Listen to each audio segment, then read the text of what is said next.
Dar kartą labai dėkoju Royal Smoke'ui už tai, kad jie turi kažką gero, ką galima apžvelgti ir kas tikrai užsitarnauja dėmesio. Pas mus šiandien apžvalgoje ir sužinosim kažkiek naujo apie Peerless RDA nuo Gigvape gamintojo. Kągi su jumis Go for Vape ir startuojam. Iš karto būtų logiška žiūrėti, kas yra pačioj dėžutėj.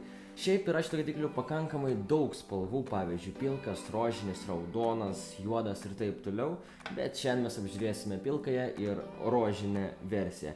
Gamintojas, aišku, gal nerašo, kokios būtent čia yra spalvos, reikia pačiam atspėti, bet pagal mane čia yra rožinis. Komplektacija yra pats skaitiklis, yra trigubas atsuktuvėlis, yra Goon stiliaus perėjimas su drip tipo, yra papildomas tarpinės, kai kas įdomaus, ką mes pakalbėsime šiek tiek vėliau, bei varžtukai. Taip pat user manualas. Kalbant dabar apie patį skaitiklį ir pažiūrėjus į jį šiek tiek iš arčiau. 24 mm diametras. Čia yra tikrai tas vidurkis, ko dabar siekia visi gamintojai ir kas yra iš tiesų gerai RDA ir kitiems skaitikliams. Kadangi čia galima dėti labai daug visokiausių išskirtinių bildų. Čia galima talpinti daug skysčių, kas irgi yra būtent labai gerai apie šitą RDA. Taip pat yra daug oro padavimo, bei galima pajausti begalės skanių, šiltų bei didelių garų. Dabar pažiūrėkime iš viską šiek tiek iš arčiau.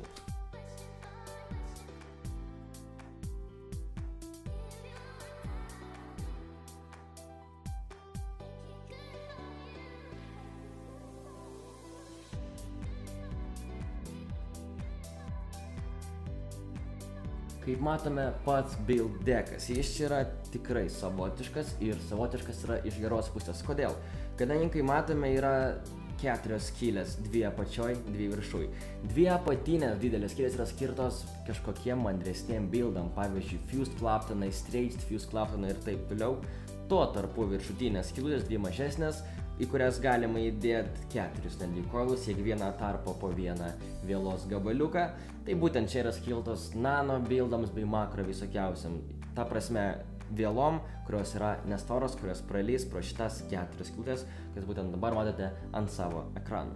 Kalbant apie jo talpyklą, čia yra netgi 2 mm talpos vos ne bakas. Kodėl? Reiškia, mes sukišam visą vatą į apačią, suvykinam mūsų patį modą, bet sukišdami visą vatą į apačią galime ten dar pripilti iki 2 ml talpos skysčio. Reiškia, kad mes, kai garinsim mūsų šitą būtent RDA skaitikliuką, galėsime nesinervuoti dėl to, kad mums liko 3 hitai arba įpūtimai ir skystis yra baigtas. Taip, čia nebus, kadangi čia yra talpykla, kas yra labai gerai, reiškia, mes galėsim pajausti iki 15-20 įpūtimų būtent su RDA, kas yra tikrai ir tikrai daug.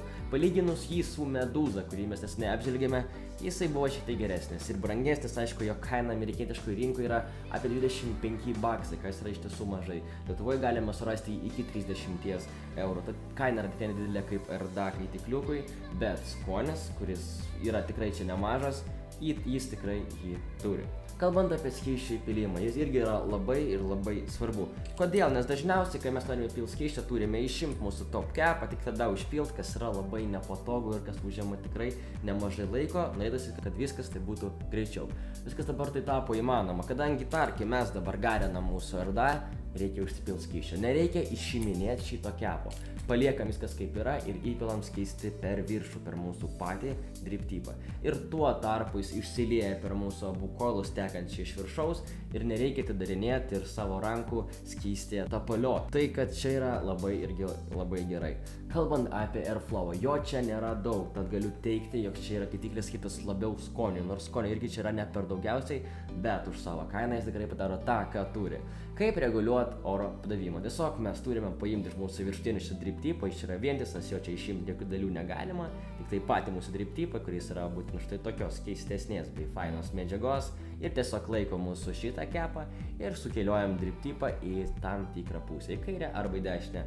Ir tuo tarpu reguliuojasi kiekvienoje pusėje mūsų 9 skylės oro padavimo, galime per pusę, galime ant max airflow garint, čia jau yra kaip jums patiems įdomiau. Sakiau iš pat pradžių, kad bus kažkas įdomiaus, apie ką bus verta pakalbėti.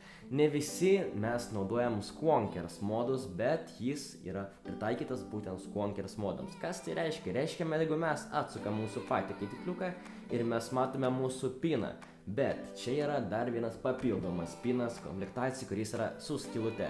Kas tai reiškia? Tai reiškia, jeigu mes turim Squonkers modą, tai yra tokie modai, kur yra baterija bei iš šonai yra pats skystis. Skysčių talpykla pačiam mode. Reiškia, mes įsukam mūsų Squonkers perėjimą, mūsų 5-10 sriegį, tada ant Squonkers modo uždedam būtent šitą kaitikliuką RDA ir vėliau mes garinam ir galim ant mūsų tam tikro modo, kuris yra su skysčiu viduje, spaudeliot skystį ir būtent tokiu būdu skystis patenka į viršų ir tada jisai, aišku, sušlapina mūsų pačius koilus, kas yra faina, nors asmeniškai man šitą idėją su Squonkers nelabai prisigyvena širdyje. Kodėl? Nes būna labai dažnai išsilieja skystis iš ten ar šiaip teka, kas man asmeniškai nepatinka. Bet tai yra įmanoma būtent su Peerless RDA, ko dar nesu matęs kitose RDA. Gal dar kažkurie turi, bet tiesiog gal ne per daug pasidomėjau, bet ką mes turėjom žvalgoje, būtent tas yra pirmas lygis, kuris palaiko Squonkers funkciją.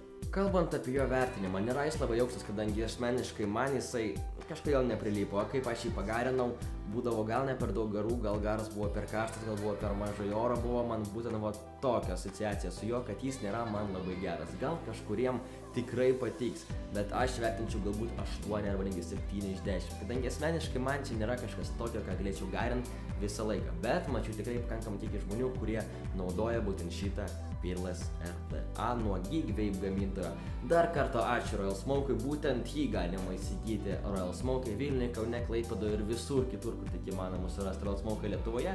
Su jumis buvo Go4Vape, ačiū visiems už peržiūrą, bus dar labai daug įdomiau, žinokit, tikrai galiu jums tą pažadėti, kadangi tikrai daug naujienų, daug modų, daug visko, kas tik yra įmanoma gauti geriausio.